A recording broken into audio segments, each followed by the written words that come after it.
कहानी की शुरुआत में बताया जाता है कि चेस्टर्स मिल नाम का एक शहर पहले आम शहरों की तरह ही था, लेकिन फिर वहां कुछ ऐसी भयानक डरावनी घटनाएं घटने लगी जिससे पूरा का पूरा शहर नरक से भी बदतर बन गया। लेकिन आखिर वहां ऐसी कौन सी खतरनाक घटनाएं होने लगी, चलिए जानते हैं। तो कहानी की शुरुआत होती है बारबी नाम के एक लड़के को दिखाते हुए, जो एक डेड बॉडी को जंगल में दफना रहा था। बारबी वहां का लोकल निवासी नहीं था और बारबी के माथे पर लगी चोट को देखकर लग रहा था कि मरने वाले बंदे के साथ उसकी काफी ज्यादा लड़ाई हुई होगी। उस आदमी को दफनाने के बाद बारबी अपनी कार में शहर से बाहर निकलने लगता है, लेकिन तभी उसका सामना शरीफ नाम के पुलिस ऑफिसर की कार से होता है।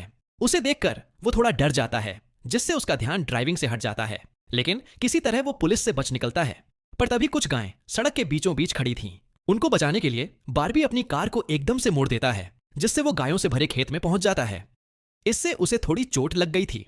कुछ सेकंड्स बाद वहां पर जमीन अर्थक्वेक की वजह से जोर जोर से हिलने लगती है कि अचानक आसमान से एक चीज बारबी के सामने आकर नीचे गिरती है और सब कुछ शांत हो जाता है। बारबी देखता है कि गायें आसमान से गिरने वाली उस चीज से 2 टुकड़ों में कट चुकी थीं। वो डरता हुआ उस चीज को छूने लगता है तो उसे पता चलता है कि वो एक इनविजिबल वॉल है, जो इतनी शार्प थी कि इसकी वजह से कई घर भी 2 हिस्सों में कट गए थे। तभी वहां जॉय नाम का एक लड़का आकर उससे पूछता है कि तुम ठीक हो या नहीं। वो भी उस इनविजिबल दीवार को देखकर शॉक रह जाता है। दूसरी तरफ शेरीफ और लिंडा को खबर मिलती है कि उस पूरे टाउन की पावर सप्लाई कट गई है, फोन लाइंस डेड हो गई है और इंटरनेट भी काम नहीं कर रहा है। यहां तक कि सारे सैटेलाइट कनेक्शंस भी काम करना बंद कर गए थे। तभी शहर के ऊपर से उड़ रहा एक प्लेन उस इनविजिबल वॉल से टकराकर क्रैश हो जाता है, जिसे देखकर लोग और भी ज्यादा घबरा गए थे। और ये बात कंफर्म हो जाती है कि ये सिर्फ एक इनविजिबल दीवार नहीं, बल्कि एक राउंड शेप्ड डोम यानी गुंबद है, जिसने आधे शहर को कवर कर लिया है। वहीं दूसरी साइड हमें रेडियो स्टेशन पर फील और उसकी असिस्टेंट ड्यूडी को देखते हैं, जो सिग्नल लाने की कोशिश कर रहे थे। वो दोनों थोड़ा कंफ्यूज थे कि अचानक सिग्नल क्यों चला गया। यहाँ पर बिल्कुल लगता है कि अच्छा मौका है उनकी स्टीरियो रेटिंग्स को हाई करने का, इसीलिए वो दोनों सिग्नल को ठीक करने में लग जाते हैं। वहीं एक फायर ट्रक डोम के दूसरी तरफ से आ रहा था, जिसे देख बारबी ट्रक वाले को इस इनविजिबल वॉल की तरफ इशारा करता हुआ उसे रुकवाकर क्रैश होने से बचा लेता है। थोड़ी देर बाद वहां इन्वेस्टिगेशन करने के लिए कुछ पुलिस वाले आते हैं, पर इस इनविजिबल डोम को समझना उनके बस की बात नहीं थी। इस समय वहां पर एक शहर का काउंसिलमैन, जिसका नाम बिग जिम था, वो भी पहुंच जाता है, लेकिन उसे भी इस डोम के बारे में कुछ भी समझ नहीं आता। यहाँ पर पुलिस को इन्फॉर्मेशन मिलती है कि उस शहर की तरफ आने वाले सभी रास्तों को बंद कर दिया गया है, क्योंकि उस डोम की वजह से बहुत सारे एक्सीडेंट हो रहे हैं। इसकी थोड़ी दूर घर पर जूनियर नाम का लड़का एनजी नाम की लड़की के साथ इंटीमेट हो रहा था। एनजी पेशे से नर्स थी और जॉ की बड़ी बहन भी थी। इंटीमेट होने के बाद जूनियर एनजी से कहता है कि मैं तुमसे बहुत प्यार करता हूं, लेकिन वो जूनियर से कहती है कि वो उसके लिए ऐसा कुछ फील नहीं करती। इससे जूनियर का दिल टूट जाता है और उन दोनों में बहस होने लगती है। यहाँ पर उनकी बहस इतनी बढ़ जाती है कि एनजी उसे थप्पड़ मारकर वहां से चली जाती है। इसके बाद हम 3 लोगों की फैमिली को देखते हैं, जिसमें मदर कैरोलिन, एलिस और उन दोनों की बेटी नोरी इसी टाउन की तरफ जा रही थीं। उन्हें इस बात की खबर नहीं थी कि डोम ने उस टाउन को कवर किया हुआ है। दूसरी तरफ हम जूलिया नाम की एक इन्वेस्टिगेटिव रिपोर्टर को देखते हैं, जिसका चेस्टर्सविल शहर में बहुत नाम था। एक दिन एक औरत उसे एक सीक्रेट खबर देने के लिए कॉल करती है। वो औरत उसे बताती है कि उसने उस वीक चेस्टर्सविल में प्रोपेन से भरे 6 ट्रक को जाते हुए देखा है, और उसके हिसाब से इतनी बड़ी क्वांटिटी में प्रोपेन जैसे फ्यूल का शहर में आना किसी खतरनाक प्लेन का हिस्सा हो सकता है। जूलिया उस औरत को इस बारे में इन्वेस्टिगेशन करने का वादा करती है, पर वो अपने काम में ज्यादा बिजी होने के कारण उस पर ध्यान नहीं दे पाती। वहीं बिग जिम रेडियो स्टेशन जाकर इमरजेंसी के अनाउंसमेंट करता है। कैरोलिन, जो एलिस और नूरी के साथ शहर में आ रही थी, ये अनाउंसमेंट सुन लेती है, पर उन्हें लगता है कि ये किसी तरह का एडवर्टाइजमेंट है, इसलिए वो इस अनाउंसमेंट पर ध्यान नहीं देती और उनकी कार डोम से टकराते टकराते बचती है, क्योंकि उससे पहले दूसरी तरफ से आ रहा एक ट्रक डोम से टकराकर क्रैश हो जाता है, जिसे देखकर वो तुरंत अपनी कार की ब्रेक लगा देती है। इतने बड़े एक्सीडेंट पर देखकर नूरी को दौरे पड़ने लगते हैं, जिससे वो बेहोश हो जाती है। लेकिन बेहोश होने से पहले वो किसी पिंक स्टार के बारे में कहती है। अब यहां से नोरी को जल्दी से हॉस्पिटल में ले जाया जाता है, जो कि टाउन में होने वाली घटनाओं से घायल हुए लोगों से भरा पड़ा था। वहीं जूलिया और बारबी घायल हुए लोगों को हॉस्पिटल ला रहे थे। इसी हॉस्पिटल में जूलिया का हस्बैंड भी डॉक्टर था। वो उससे मिलने जाती है, लेकिन उस वक्त उसका हस्बैंड हॉस्पिटल में नहीं था। हॉस्पिटल में जूलिया को पता चला है कि उसका हस्बैंड संडे को कभी काम ही नहीं करता था, पर वो जूलिया को हमेशा झूठ बोल रहा था। हॉस्पिटल के बाहर हम बारबी और एनजी को मिलते हुए देखते हैं। दोनों को साथ देखकर जूनियर के अंदर एक अलग सी जलन पैदा होती है। वहीं अब टाउन की बॉर्डर्स को सैनिकों द्वारा सील कर दिया जाता है। बहुत सारे साइंटिस्ट और एक्सपर्ट्स को भी इस अजीबो-गरीब मुसीबत का असली कारण नहीं पता चलता। पर कुछ घंटों बाद बिग जिम प्रोपेन के बारे में बात करने के लिए शेरिफ से मिलता है। यहाँ पर उनकी बातों से हमें पता चलता है कि उनको इस डोम के बारे में पहले से थोड़ा बहुत पता था, पर वो इस पर खुलकर बात नहीं कर रहे थे। वही बार्बी को उस टाउन में एक दिन के लिए रुकना था और उसके पास ठहरने के लिए कोई जगह नहीं थी, इसलिए वो अपनी कार में ही रात बिताने का फैसला करता है। तभी जूनियर उसके पास आता है और उसे एंजी से दूर रहने को कहता है।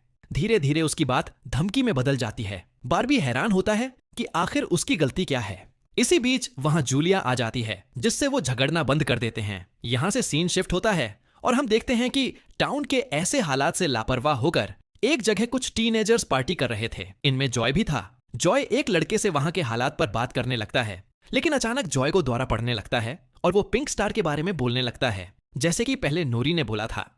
वहीं जॉय की बहन एंजी घर पर अकेली होती है। तभी अचानक उसके घर में जूनियर घुसकर उसको किडनैप करके अपने फादर के टूटे फूटे शेल्टर में ले जाता है। यहाँ पर वो उसे बताता है कि मुझे पता है शहर को कवर किए इस डोम के बारे में। यहाँ पर एंजी को उससे ये भी पता चलता है कि बिग जिम ही जूनियर का फादर है। जूनियर एंजी को ये भी बताता है कि उसके फादर अपनी फैमिली की सुरक्षा को लेकर हमेशा चिंतित रहते थे, इसलिए उन्होंने फैमिली के लिए शेल्टर बनाया था। वहीं दूसरी साइड जूलिया बार्बी को अपने घर में ठहरने के लिए लाती है। तभी अचानक बार्बी की नजर उसके हस्बैंड की फोटो पर पड़ती है और उसे रियलाइज होता है कि ये वही आदमी है जिसे उसने सुबह मारा था। दूसरी तरफ लिंडा और शेरीफ सभी व्हीकल पर नजर रख रहे थे ताकि कोई भी गलती से इस डॉम से न टकरा जाए।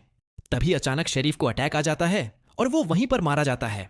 अब यहाँ से हमें सुबह की घटना फ्लैशबैक में दिखाई जाती है, जहां बार्बी टाउन में जूलिया के हस्बैंड जो डॉक्टर थे उनसे मिलने आया था। वो उनसे कुछ पेमेंट की बात करता है, पर डॉक्टर उसे पेमेंट देने से इनकार कर देता है, जिस वजह से उन दोनों में झगड़ा हो जाता है और एक्सीडेंटल बार्बी उसे गोली मार देता है।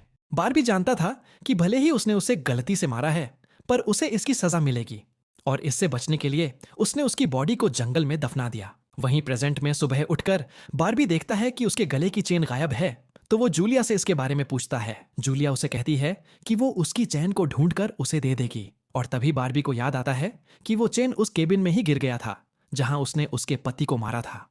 उधर जॉय अपने फ्रेंड बेन के साथ था, जिसने पिछली रात सीजर के वक्त उसकी मदद की थी।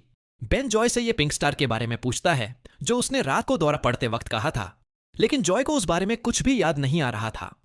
वहीं रेडियो स्टेशन में ड्यूडी एक स्पेशल डिवाइस की मदद से डोम के बाहर वाले लोगों से कांटेक्ट करने में सक्सेसफुल हो जाती है। वो सोल्जर को आपस में बात करते हुए सुन सकती थी, पर वो उनसे कुछ नहीं कहती। वहां सोल्जर भी कंफ्यूज थे कि आखिर ये इनविजिबल वॉल क्या है। दूसरी तरफ बिग जिम रेस्टोरेंट में बैठा ब्रेकफास्ट कर रहा होता है कि लिंडा वहां आकर उसे शरीफ के मरने की खबर सुनाती है, जिससे वो लोग तुरंत बंकर में डेड बॉडीज को दफनाने वाले के पास जाते हैं, जिसका नाम लेस्टर था।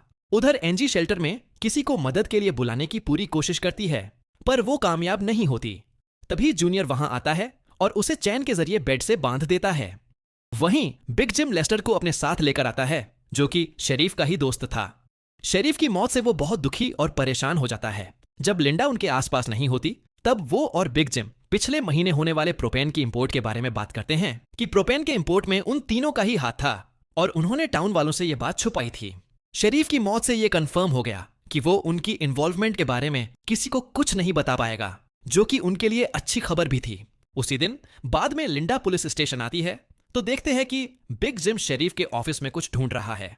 लिंडा के पूछने पर जिम उसे कहता है कि वो वहां शरीफ की वसीयत के पेपर्स ढूंढ रहा है, लेकिन असल में वहां प्रोपेन के इंपोर्ट से जुड़े पेपर्स को ढूंढने आया था, जो उसे और लेस्टर को परेशानी में डाल सकते थे। वो तुरंत बाहर आकर लेस्टर को बताता है कि मुझे लगता है वो पेपर शरीफ के घर में होंगे, जिन्हें लाने के लिए वो लेस्टर को तुरंत उसके घर भेजता है। इसी बीच जूलिया जल्दी से रेडियो स्टेशन पर ड्यूडी के पास जाती है, जहां वो देखती है कि वो लोग डिवाइस के जरिए डोम के बाहर खड़े सैनिकों की बातचीत सुन सकते हैं। उनकी बात सुनने पर जूलिया को पता चलता है कि वो लोग जमीन खोदकर डोम को बाहर निकालने की कोशिश कर रहे हैं, पर वो इस काम में कामयाब नहीं हो पा रहे हैं। इसके बाद जूलिया रेडियो के जरिए पूरे टाउन में खबर को फैला देती है, जिससे लोगों में डर पैदा हो जाता है और लोग घबरा जाते हैं। तभी जॉय और बेन बॉर्डर पर साइंटिस्ट को अपना काम करते देखते हैं। साइंटिस्ट ये देखते हैं कि डोम के ऊपर पानी का क्या असर होता है, पर उन्हें ज्यादा कुछ समझ नहीं आ रहा था, जिससे वो किसी नतीजे पर नहीं पहुंच पाते। वहीं जॉय देखता है कि ये डोम एक छलनी की तरह है। वो बेन को बताता है कि इस डोम में से बिल्कुल मामूली सा पानी आर पार जा सकता है। दूसरी ओर बार्बी अपनी चेन ढूंढने जूलिया के हस्बैंड डॉक्टर के केबिन में जाता है। वहां से उसका चैन मिल जाता है, पर तभी जूनियर वहां आकर उसे देख लेता है। जूनियर उसे पूछता है कि क्या तुम एनजी के साथ सोए थे? यहां पर बारबी को लगता है कि शायद उसने उसे चैन ढूंढते हुए देख लिया है और इसीलिए वो जूनियर को ऐसे ही वहां से जाने नहीं दे सकता था। इसीलिए वो जूनियर को बहुत बुरी तरह से पीटने लगता है। वही हम देखते हैं कि लेस्टर शेरिफ के घर पहुंचकर प्रोपेन पोर्ट के पेपर्स को ढूंढने लगता है। कुछ टाइम बाद उसे वो पेपर सड्रॉवर में मिल जाते हैं। तभी वो उन्हें जला देता है।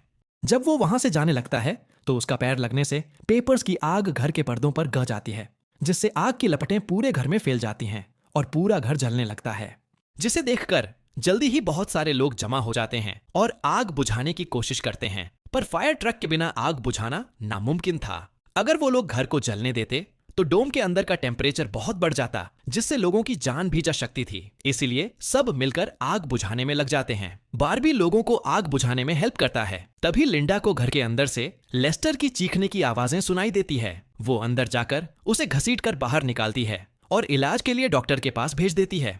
यहाँ पर लोगों को आग बुझाने में 1 घंटे के बाद भी कामयाबी नहीं मिलती, उल्टा आग और भड़क जाती है। आखिर में जिम लॉडर लेकर आता है और घर को गिरा देता है। तब कहीं जाकर आग शांत होती है। इसके बाद सारे थके हुए लोग इकट्ठा होते हैं।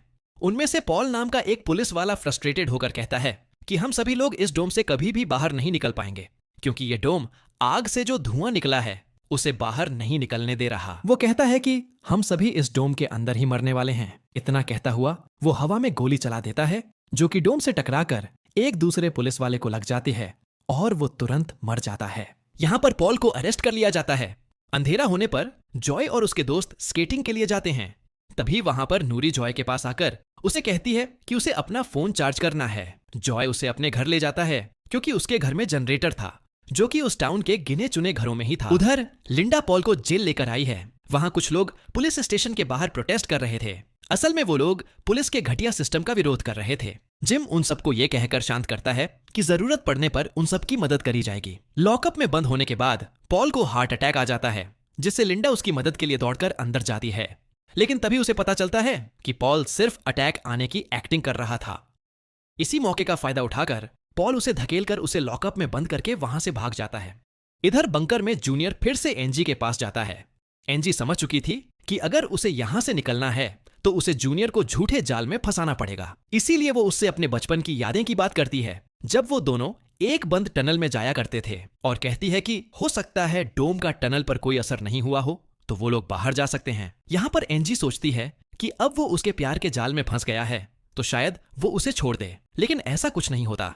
जूनियर अकेले ही उस टनल में जाने का प्लान बनाता है। वहीं जिम जब पुलिस स्टेशन में आता है तो पॉल की जगह लिंडा को लॉकअप में बंद देखता है।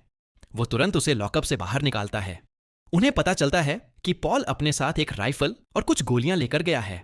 लिंडा तुरंत उसकी तलाश में जंगल की ओर निकल जाती है, क्योंकि उसे पता था कि पॉल अक्सर शिकार करने जंगल की तरफ जाया करता था। वहीं जिम पॉल को पकड़ने के लिए एक टीम तैयार करता है। उधर रेस्टोरेंट में बैठी कैरोलिन को नोरी की फिक्र हो रही थी, क्योंकि वो पिछली रात अपनी दोनों मदर को बिना बताए जॉय के घर रुक गई थी। वहीं जिम लोगों से पॉल को तलाश करने के लिए उसकी टीम ज्वाइन करने को कहता है। वो बारबी से भी उनके साथ चलने को कहता है, क्योंकि वो आग बुझाने में अच्छा लीडर साबित हुआ था। इसके बाद वो लोग जंगल में जाने लगते हैं। रास्ते में बारबी अपनी खूबियां दिखाता हुआ उनसे कहता है कि वो मिलिट्री में भी रह चुका है। वहीं दूसरी ओर जूलिया जूनियर को टनल की तरफ जाते हुए देखती है। वो उसे रोककर पूछती है कि वो बैग पैक करके कहां जा रहा है, लेकिन जूनियर बहुत जल्दी में था और वो नर्वस भी था। वो कहता है कि मैं बस यही पास में अपने दोस्त से मिलने जा रहा हूं। इससे जूलिया का शक उस पर और भी बांट जाता है और वो पीछा करती हुई टनल तक पहुंच जाती है। उधर जॉय के घर पर जॉय और नवरी साथ में नाश्ता कर रहे थे। जॉय पहले कभी किसी लड़की के साथ अकेला नहीं रहा था, इसलिए थोड़ा नर्वस फील कर रहा था, जबकि नोरी कॉन्फिडेंट थी और बातचीत में भी हाजिर जवाब थी। तभी बेन और 2 लड़कियों को अपने साथ लेकर उसके घर आ जाता है, जिन्हें फोन चार्ज करना था।